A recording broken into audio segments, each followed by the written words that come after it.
Welcome to Atom classes. Last lecture मैंने आपको electrochemical series के बारे में बताया था। आज जो है इसमें क्या बताना है आपको, इलेक्ट्रोकेमिकल सीरीज के क्या क्या एप्लीकेशंस है उसके बारे में पढ़ाया जाएगा। उसके अलावा कुछ न्यूमेरिकल क्वेश्चन है इंटेक्स में है और कुछ एक्सरसाइज में उसको कराया जाएगा जो इलेक्ट्रोकेमिकल सीरीज और उसके एप्लीकेशन से ही रिलेटेड क्वेश्चन हैं। उसके अलावा एक ये पढ़ाएंगे कि अगर इलेक्ट्रोकेमिकल सेल पे कोई एक्सटर्नल पोटेंशियल अप्लाई करते हैं, एक्सटर्नल सेल लगा देते हैं या बैटरी लगा देते हैं, तो उसमें ऐसा रिएक्शन होगा। ये सारी डिटेल्स पढ़ने हैं आपको। तो चलिए स्टार्ट करते हैं। सबसे पहले एप्लीकेशन ऑफ इलेक्ट्रोकेमिकल सेल। तो इलेक्ट्रोकेमिकल सेल के जो एप्लीकेशंस हैं, ठीक है, इसके एप्लीकेशन आपको टोटल जितने भी एप्लीकेशन सब के सब एप्लीकेशन आपको इसी फार्मूले से मिल जाएगा, लोन फार्मूले से। तो इस फार्मूले का इसके एप्लीकेशन में क्या रिलेशन है, किस तरीके से इस फार्मूले से सारे एप्लीकेशंस को हम जान सकते हैं, वो आपको एक एक करके बताते हैं। ये सारा ट्रिक्स है, सब ट्रिक पर ही सॉल्व करना है क्वेश्चन को। आपके सारे क्वेश्चन सॉल्व हो जाएंगे इससे, ठीक है। तो सबसे पहला एप्लीकेशन इसमें है कि जैसे याद दिया लेफ्ट ऑक्सीडेशन एनोड और नेगेटिव। तो सबसे पहले तो ये दोबारा बता देते हैं जो लास्ट लेक्चर में मैंने पढ़ाया था कि ये इलेक्ट्रोकेमिकल सेल है। इलेक्ट्रोकेमिकल सेल में जो लेफ्ट साइड में, ये लेफ्ट साइड में है, ये इसी का ऑक्सीडेशन होगा। ये एनोड कैसे काम करेगा, इस पर निगेटिव प्लेट होगा ये, ठीक है। तो ये तीन चीज़ें, सारा ये तीनों चीज़ें इसके लिए है LOAN, ठीक है। तो लेफ्ट साइड वाले में ही ऑक्सीडेशन होगा, यही एनोड का काम करेगा प्लेट, और ये जो प्लेट होगा वो कैसा होगा, निगेटिव प्लेट होगा। तो सबसे पहला एप्लीकेशन तो ये हो गया उसका।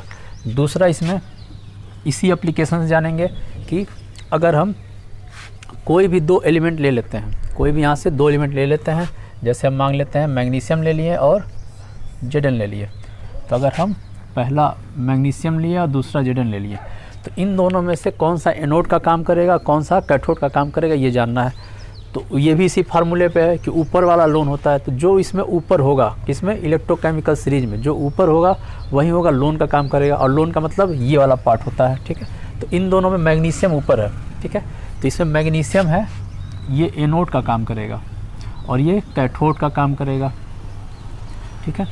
तो अगर ये एनोड का काम करता है तो इसका होगा ऑक्सीडेशन, और ऑक्सीडेशन होगा तो यहाँ का जो मैग्नीशियम का जो रिएक्शन होगा वो हो जाएगा Mg से ये बनाएगा Mg++। उसी तरह Zn जो है कैथोड का काम करेगा, और कैथोड पे क्या होता है, रिडक्शन, तो इसका रिडक्शन होगा। तो इसका कैसे प्रोसेस होगा, ये होगा Zn++ से ये बना देगा Zn, ठीक है। तो ये दो प्रोसेस होगा। अगला ये पता चला हमें कि इसका ऑक्सीडेशन होगा, इसका रिडक्शन होगा, ठीक है। अगला देखते हैं C, अगला एप्लीकेशन C। अब C एप्लीकेशन में लेते हैं कि अगर इसका एक सोल्यूशन ले लें फिर इसका सोल्यूशन ले लें, तो कौन सा सोल्यूशन किसको डिस्प्लेस करेगा, हमें ये जानना है। जैसे एग्जांपल देते हैं तो ज़्यादा क्लियर हो जाएगा। जैसे एक लेते हैं MgSO4 ले लिए और साथ में ये दूसरा यही ले लेते हैं Zn, और दोनों का रिएक्शन कराते हैं। तो यहाँ मान लेते हैं कि यहाँ पे डिस्प्लेसमेंट रिएक्शन हो रहा है, ठीक है। तो ये इसको डिस्प्लेस कर दिया और यहाँ पे आ जाएगा ZnSO4 और Mg बाहर हो गया।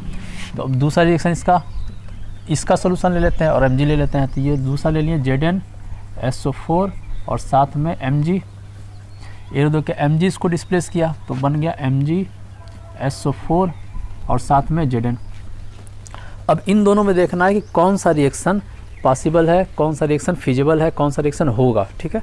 तो इन दोनों में से कौन सा रिएक्शन होगा वो भी इसी फार्मूले पे डिपेंड करेगा कि जो ऊपर वाला है लोन है। तो इन दोनों में, यहाँ दो मेटल है, एक है मैग्नीशियम और एक है Zn।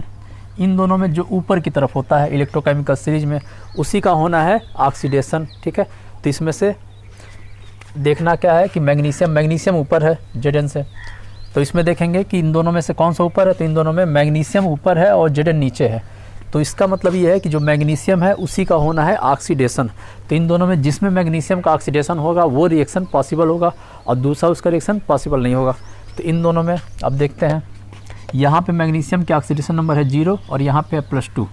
तो यहाँ पे मैग्नीशियम का हो रहा है ऑक्सीडेशन। तो ये सेकंड वाला जो रिएक्शन है ये पॉसिबल है, लेकिन पहला रिएक्शन मैग्नीशियम क्या है, +2 या +2 से हो जाएगा 0। तो यहाँ पे हो रहा है इसका रिडक्शन, तो ये पॉसिबल नहीं। तो पहला रिएक्शन, तो ये सेकंड रिएक्शन जो है ये पॉसिबल है, पहला रिएक्शन पॉसिबल नहीं है, ठीक है। तो ये जानेंगे, ये इसके एप्लीकेशंस थे। इसके अलावा और क्या जानना हमें, जो ऊपर की तरफ होता है उसका हो रहा है ऑक्सीडेशन, और अगर उसका ऑक्सीडेशन हो रहा है तो वो क्या होगा, रिड्यूसिंग एजेंट के जैसा काम करेगा। रिड्यूसिंग एजेंट क्या होता है, जो दूसरे को रिड्यूस करे, और दूसरे रिड्यूस करने के लिए उसे खुद क्या होना पड़ता है, ऑक्सीडाइज होना पड़ता है। तो इसमें ऊपर की तरफ जो भी है वो क्या होगा, ऑक्सीडाइज हो रहा है, तो इसका मतलब ये क्या होगा, रिड्यूसिंग एजेंट होगा। तो अगर इसकी बात करते हैं रिड्यूसिंग एजेंट की, तो नीचे से ऊपर की तरफ अगर बढ़ते हैं, नीचे से ऊपर की तरफ अगर बढ़ रहे हैं, तो जो रिड्यूसिंग एजेंट की प्रॉपर्टी होगी, जिसको बोलते हैं रिड्यूसिंग प्रॉपर्टी, वो क्या हो जाएगा, इंक्रीज करता जाएगा।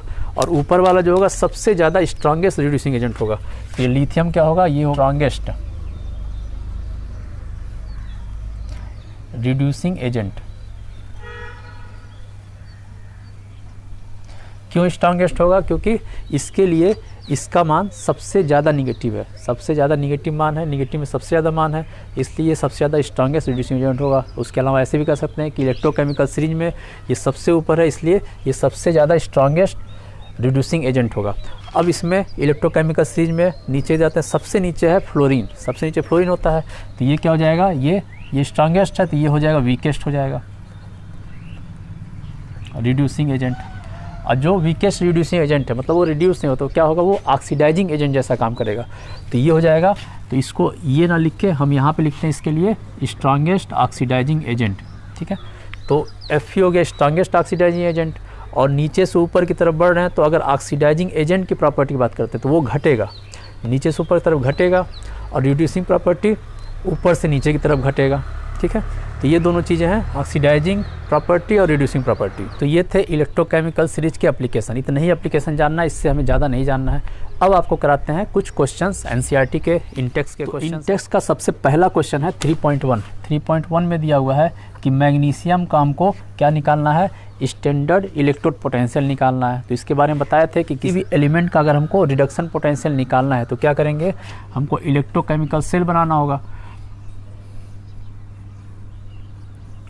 और इलेक्ट्रोकेमिकल सेल में क्या करना होता है, हमें एक को हम मान लेते हैं हाइड्रोजन इलेक्ट्रोड, और किससे मानते हैं, एनोड को मानते हैं। तो ये हो गया एनोड का, और ये होता है हाइड्रोजन गैस इलेक्ट्रोड। और यहाँ पे लगा देते हैं वोल्टामीटर, और इधर की तरफ लगा देंगे मैग्नीशियम। तो मैग्नीशियम लगाएंगे। अब यहाँ पे जो रीडिंग आएगी वो सारी रीडिंग किसकी होगी, मैग्नीशियम का ही इलेक्ट्रोड पोटेंशियल होगा, क्योंकि ये जो वैल्यू होता है हाइड्रोजन का, ये वैल्यू होता है 0, ठीक है। तो ये वैल्यू क्वेश्चन आपको कराए थे लास्ट लेक्चर में, इस टाइप का एक क्वेश्चन भी मैंने कराया था, ठीक है। तो पहला क्वेश्चन का ऐसे होगा। दूसरा क्वेश्चन इसमें दिया हुआ है कि can you store copper sulphate. तो इसमें क्या करना है, कॉपर सल्फेट होता है CuSO4। तो कॉपर सल्फेट को क्या हम Zn के पॉट में रख सकते हैं, ये क्वेश्चन है। जिंक के बर्तन में हम कॉपर सल्फेट को हम रख सकते हैं या नहीं रख सकते हैं, ये क्वेश्चन है। तो इन दोनों में हम ये देखेंगे कि इन दोनों में से इलेक्ट्रोकेमिकल सीरीज में कॉपर में और Zn में कौन सा ऊपर होता है। तो यहाँ पे लिखा हुआ है कि जो कॉपर है वो यहाँ पर है और Zn यहाँ पे है, तो मतलब Zn ऊपर की तरफ है, जिंक ऊपर की तरफ होता है और कॉपर नीचे की तरफ होता है। तो अगर ये ऊपर की तरफ है तो ये क्या होगा, इसका ऑक्सीडेशन होगा और इसका रिडक्शन होगा, ठीक है। तो इसमें देखते हैं अगर इसका रिएक्शन अगर होता है तो ये Zn क्या करेगा, कॉपर को डिस्प्लेस कर देगा, तो यहाँ बना लेगा ZnSO4 और साथ में कॉपर। तो यही हमें देखना है कि क्या ये रिएक्शन पॉसिबल है या नहीं है। तो ये रिएक्शन यहाँ पॉसिबल है। क्यों पॉसिबल है, क्योंकि Zn ऊपर की तरफ है और कॉपर नीचे की तरफ है। तो Zn का हो रहा है ऑक्सीडेशन, यहाँ पे हो रहा है, ये 0 से +2 बन गया। तो इसका अगर ऑक्सीडेशन हो रहा है तो इसका मतलब ये पॉसिबल है रिएक्शन, और ये पॉसिबल है तो इसका मतलब कि इसके पार्ट में नहीं रख सकते हैं, क्योंकि अगर इसके पार्ट में रखेंगे, जिंक के पार्ट में अगर CuSO4 रखेंगे तो ये इसके साथ रिएक्शन कर जाएगा और इसमें क्या हो जाएगा, हल्का हल्का छेद बन जाएगा, पोरस हो जाएगा ये, और इसके जो अंदर ये सोल्यूशन है, ये सोल्यूशन पूरा बाहर निकल जाएगा, ठीक है। तो इसके पात्र में, इसके बर्तन में नहीं रख सकते हैं। अगर हमें रखना होगा तो ये रख सकते हैं, ZnSO4 को कॉपर के बर्तन में रखा जा सकता है, ठीक है। या फिर CuSO4 को रखना है तो इसमें कोई दूसरा, इसमें से बाकी जो मेटल्स हैं, मेटल का अगर हम ले लेते हैं तो उसमें रख सकते हैं, उसके पात्र में, ठीक है। तो ये हो गया आपका। अगला क्वेश्चन है 3.3। तो 3.3 जो क्वेश्चन है इसमें दिया है कि फेरस Fe दिया हुआ, इसको क्या करना है, ऑक्सीडाइज करना है। तो इसको ऑक्सीडाइज करने के लिए इलेक्ट्रोकेमिकल सीरीज में किसी 3 एलिमेंट हमें चाहिए। कोई भी 3 एलिमेंट लेंगे और उसी का नाम बताना है कौन से 3 एलिमेंट हम लें जो Fe को ऑक्सीडाइज कर दे। तो Fe को ऑक्सीडाइज करने के लिए Fe को क्या करना पड़ेगा, ऊपर रहना पड़ेगा, और इसके नीचे वाले एलिमेंट को हमको लेना है। तो यहाँ पर Fe लेते हैं, ये Fe हो गया। अब Fe के नीचे जितने भी एलिमेंट हैं इसके साथ अगर इसका कॉम्बिनेशन बनाते हैं तो क्या होगा कि Fe इसका ऑक्सीडेशन हो जाएगा, इसका रिडक्शन हो जाएगा। सेम यही फार्मूला, ऊपर वाला लोन होता है जो ऊपर की तरफ है, Fe ऊपर की तरफ है तो इसका ऑक्सीडेशन हो जाएगा। तो इसके साथ कोई भी ये सारा एलिमेंट्स ही हैं, ये सब होंगे और यहाँ सब होंगे, कोई भी एलिमेंट लिया जा सकता है तो इसमें Fe का ऑक्सीडेशन हो जाएगा। तो ये इंटेक्स का था 3.3। अब हमें 3 क्वेश्चन आपके हमने इंटेक्स के करा दिए और 3 क्वेश्चन आपको हमको एक्सरसाइज का 3.1 वाला क्वेश्चन, जैसा कि यहाँ पे दिया हुआ है कि एल्युमिनियम है, कॉपर है, Fe, Mg और Zn। अब इसमें ये करना है, इसको उस ऑर्डर में करना है कि जो एक दूसरे को डिस्प्लेस कर दे। तो कौन किसको डिस्प्लेस कर देता है कि जो ऊपर वाला होता है वो नीचे वाले को डिस्प्लेस भी कर देता है, क्योंकि ऊपर जो है उसका हो रहा है ऑक्सीडेशन, तो ऊपर और नीचे वाला डिस्प्लेस करेगा। सेम ऐसा क्वेश्चन एक कराए थे, ठीक है। जैसे ये वाला क्वेश्चन मैंने कराया था आपको कि CuSO4 और Zn ले लिए थे, तो इसमें क्या करेगा, ये इसको डिस्प्लेस करता है तो ये बना और साथ में ये बना। इसका रिवर्स रिएक्शन ZnSO4 और साथ में Cu और एरो देके क्या बन गया, CuSO4 और साथ में Zn। तो इन दोनों में से कौन सा पॉसिबल है, तो जो इन कॉपर में और Zn में जो ऊपर की तरफ होगा उसका होगा ऑक्सीडेशन। तो इन दोनों में क्या था, Zn जो ऊपर की तरफ था तो इसका ऑक्सीडेशन हो रहा है, तो 0 से +2 बना रहा है। तो ऊपर वाला जो है नीचे वाले को क्या कर देता है, डिस्प्लेस भी कर दे रहा है, क्योंकि ये ऊपर है की तरफ है, ये इसको डिस्प्लेस कर दिया तो ये रिएक्शन बन गया। तो इसमें भी कौन किसको डिस्प्लेस करेगा, तो जो ऊपर की तरफ है वो नीचे के सारे एलिमेंट को डिस्प्लेस कर देगा। तो इसमें वही बताना ऑर्डर कि एक दूसरे को डिस्प्लेस करने के ऑर्डर में इसे लिखना है। तो इसमें क्या करेंगे, सबसे पहले इलेक्ट्रोकेमिकल सीरीज में इन 5 में से जो ऊपर की तरफ आता है उसको ऊपर लिखेंगे, जो नीचे की तरफ उसको इसी सीक्वेंस में लिख देंगे। तो सबसे पहले देखते हैं इसमें सबसे पहले आता है मैग्नीशियम, यहाँ दिया हुआ है। इसमें आते हैं सबसे पहले मैग्नीशियम, मैग्नीशियम के नीचे क्या है, एल्युमिनियम, तो इसके नीचे हो जाएगा एल्युमिनियम, ये हो गया और ये हो गया। अब Zn, Fe और कॉपर दिया हुआ है, तो यहाँ पे नीचे की तरफ बढ़ते गए तो ये हो गया Zn, अगला Zn आ गया तो Zn हो गया, ये भी हो गया। अब दिया है कॉपर और Fe, तो उसके नीचे आया तो यहाँ पे हो गया Fe लिख दिए और सबसे नीचे आएगा कॉपर, यहाँ पर है कॉपर। तो इससे ये पता चल रहा है कि जो Mg है, मैग्नीशियम है, इन चारों को ये क्या करेगा, डिस्प्लेस कर सकता है। उसी तरह एल्युमिनियम है, इन 3 को डिस्प्लेस कर सकता है, Mg को नहीं कर पाएगा। उसी तरह Zn जो है, Zn इन 2 को डिस्प्लेस कर देगा, इन 2 को डिस्प्लेस नहीं कर पाएगा। Fe इसको डिस्प्लेस कर देगा, इसको डिस्प्लेस नहीं कर पाएगा। उसी तरह कॉपर इसमें से किसी को डिस्प्लेस नहीं कर सकता है। तो ये आंसर है इसका, ये इसका ऑर्डर होगा। ये था 3.1। अगला क्वेश्चन आपको डिस्प्लेस हो रहा है यहाँ पे 3.2। 3.2 में ये एलिमेंट दिया है, पोटेशियम है, Ag है, Hg है, Mg है और क्रोमियम है, ठीक है। अब इस 5 में ये कहा गया है कि इसमें से इसको increasing order of reducing power में लिखना है। तो हमें पता है इलेक्ट्रोकेमिकल सीरीज में जो ऊपर की तरफ होता है उसका रिड्यूसिंग पावर ज़्यादा होता है। तो सेम इलेक्ट्रोकेमिकल सीरीज में ऊपर से नीचे की तरफ इसको अरेंज करेंगे तो वो जो ऑर्डर आएगा तो वो क्या जाएगा, रिड्यूसिंग पावर के डिक्रीजिंग ऑर्डर में आ जाएगा, ठीक है। तो सबसे पहले तो उसी ऑर्डर में इसको लिख देते हैं। उस ऑर्डर में अगर इसको लिखते हैं तो इसमें सबसे पहले क्या आता है, पोटेशियम आता है, तो यहाँ लिख देंगे पोटेशियम। पोटेशियम के नीचे इसमें से क्या आएगा, इसके नीचे आ जाएगा मैग्नीशियम, यहाँ पे मैग्नीशियम हो गया। मैग्नीशियम के बाद आ जाएगा क्रोमियम, तो यहाँ पे क्रोमियम हो गया। और बाकी ये दोनों तो इधर की तरफ होता है, तो Hg और उसके बाद Ag, तो यहाँ लिख देंगे Hg और फिर उसके बाद Ag। अब जो ये ऑर्डर आया है ऊपर से नीचे की तरफ, तो ये ऑर्डर कौन सा होगा, रिड्यूसिंग पावर के घटते क्रम होगा, डिक्रीजिंग ऑर्डर में होगा। इसमें क्या पूछा है, इंक्रीजिंग ऑर्डर पूछा हुआ है, तो इसको पूरे को रिवर्स कर देंगे। तो इसमें इसको इंक्रीजिंग ऑर्डर पूछा है तो सबसे पहले ये लिख देंगे, इससे ज़्यादा होगा इसका Hg, उसके बाद क्रोमियम का, उसके बाद मैग्नीशियम और उसके बाद पोटेशियम का। तो ये हो गया 3.2 का आंसर। इसमें 3.2 में इसकी वैल्यू भी दी गई है सबकी, तो हम चाहें तो वैल्यू से भी निकाल सकते हैं। वैल्यूज़ कैसे निकलेगा, यहाँ वो भी इस फार्मूले पे, जो ज़्यादा निगेटिव है उसका ऑक्सीडेशन होगा, जिसका ऑक्सीडेशन होगा वो क्या होगा, रिड्यूसिंग पावर उसकी ज़्यादा होगी, ठीक है। तो जितना ज़्यादा निगेटिव वैल्यू होगा उतना ज़्यादा उसका रिड्यूसिंग पावर होगा, ठीक है। तो उसके वैल्यू से भी निकाल सकते हैं, या फिर डायरेक्ट हमें अगर इलेक्ट्रोकेमिकल सीरीज याद है तो हम डायरेक्ट भी इसका आंसर निकाल सकते हैं, ठीक है। अब क्वेश्चन करते हैं 3.3। अब क्वेश्चन नंबर 3.3 में जैसा कि आपको दिख रहा है यहाँ पे ये इक्वेशन दिया गया है और इसमें 3 क्वेश्चन पूछा गया है। तो पहला क्वेश्चन इसमें ये पूछा गया है कि इसमें से निगेटिव इलेक्ट्रोड कौन सा होगा। तो निगेटिव इलेक्ट्रोड कौन सा होता है, यही सेम यही फार्मूला लगाएंगे लोन का, जिसका ऑक्सीडेशन होगा वो निगेटिव होगा। तो इसमें ऑक्सीडेशन किसका हो रहा है, Zn का ऑक्सीडेशन हो रहा है, Zn से Zn++ बन रहा है, यहाँ पे इसका ऑक्सीडेशन हो रहा है। तो यहाँ पे निगेटिव इलेक्ट्रोड कौन सा होगा, तो हो जाएगा Zn रॉड। तो पहला का आंसर हो जाएगा Zn रॉड। दूसरा क्वेश्चन पूछ रहा है इसमें कि the carrier of current in the cell, cell में जो करंट का कैरियर कौन है, कैरियर करंट कैसे पास कर रहा है, तो करंट जो पास कर रहा है वो किसके थ्रू कर रहा है, इलेक्ट्रॉन के थ्रू कर रहा है, क्योंकि ये दोनों अगर हाफ रिएक्शन लेते हैं तो यहाँ पे सबसे पहला क्या कर इलेक्ट्रॉन, ये 2 इलेक्ट्रॉन निकाल रहा है और फिर 2 इलेक्ट्रॉन यहाँ पे जा रहा है, तो यहाँ से एनोड से कैथोड की तरफ इलेक्ट्रॉन जाता है, तो यहाँ पे इसका आंसर हो जाएगा इलेक्ट्रॉन, तो इलेक्ट्रॉन इसका कैरियर हो जाएगा करंट का। अब तीसरा क्वेश्चन पूछा है individual reaction in each electrode, जितने भी 2 इलेक्ट्रोड है दोनों पे क्या करना है, इंडिविजुअल रिएक्शन लिखना है। तो 2 जो इलेक्ट्रोड होते हैं, पहला है एनोड और दूसरा है कैथोड, तो सेम वापस फार्मूले पे जाएंगे लोन का, और लोन फार्मूले में क्या कहता है, जो एनोड है उसका होता है ऑक्सीडेशन, तो इसमें जिसका ऑक्सीडेशन हो रहा है वो एनोड की तरफ लिख देंगे, तो Zn का, जिंक का ऑक्सीडेशन हो रहा है, तो यहाँ पे एनोड पे जो होगा Zn और ये बन जाएगा Zn++, और साथ में यहाँ पे 2 इलेक्ट्रॉन लिखेंगे क्योंकि यहाँ पे जो चार्जेज है उसको भी बैलेंस करना होता है, तो यहाँ पे जाएगा 2 इलेक्ट्रॉन। तो ये आपका होगा एनोड पे रिएक्शन। कैथोड पे क्या होगा, इसका रिवर्स रिएक्शन होगा, जो इसका ऑक्सीडेशन हो रहा है तो जिसका रिडक्शन हो रहा है वो कैथोड पे होगा, तो यहाँ पे Ag का हो रहा है तो लिख देंगे 2Ag+ और साथ में लिख देंगे 2 इलेक्ट्रॉन और ये दो के 2Ag।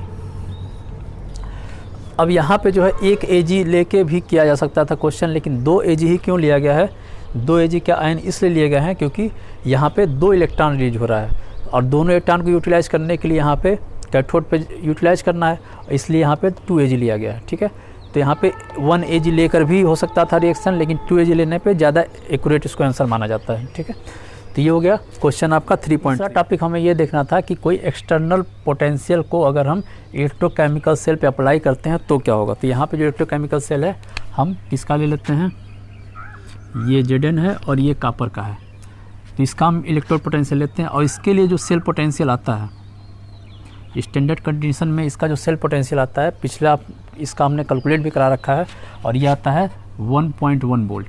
ठीक है, तो इस 1.1 वोल्ट का ये तो सेल पोटेंशियल है, ये सेल अपना खुद प्रोड्यूस कर रहा है।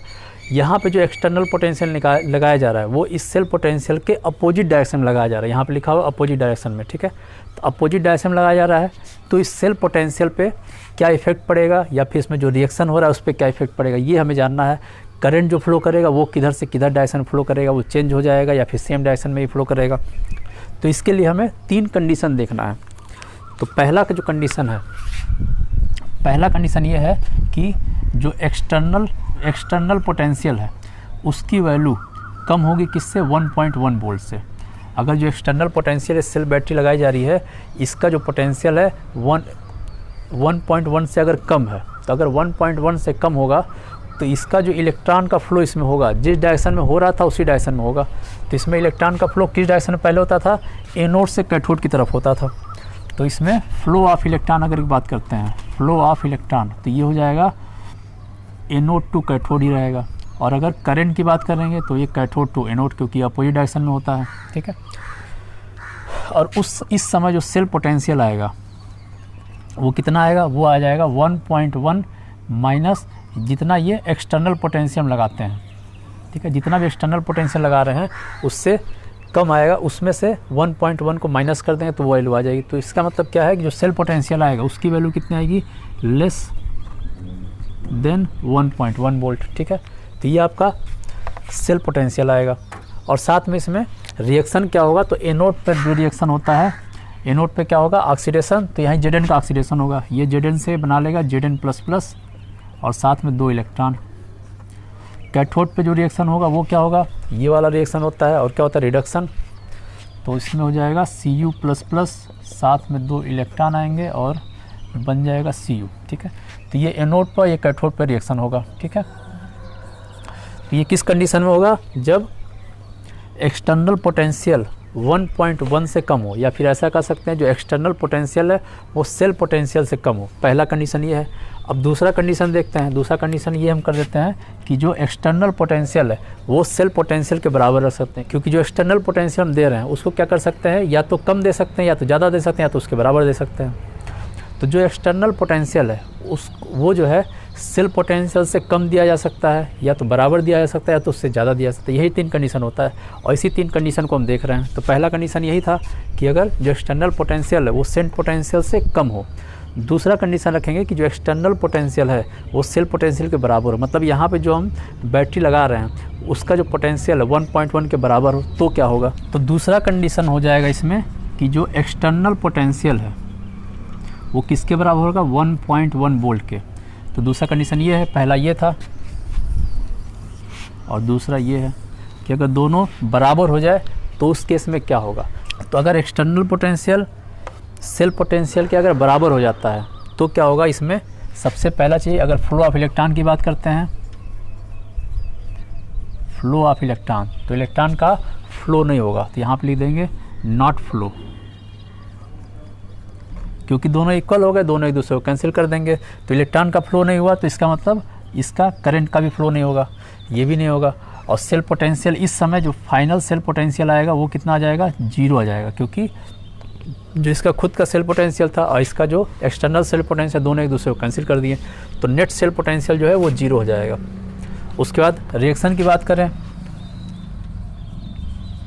एनोड पर और कैथोड पर, तो नेट इसमें नो रिएक्शन, कोई रिएक्शन नहीं होगा,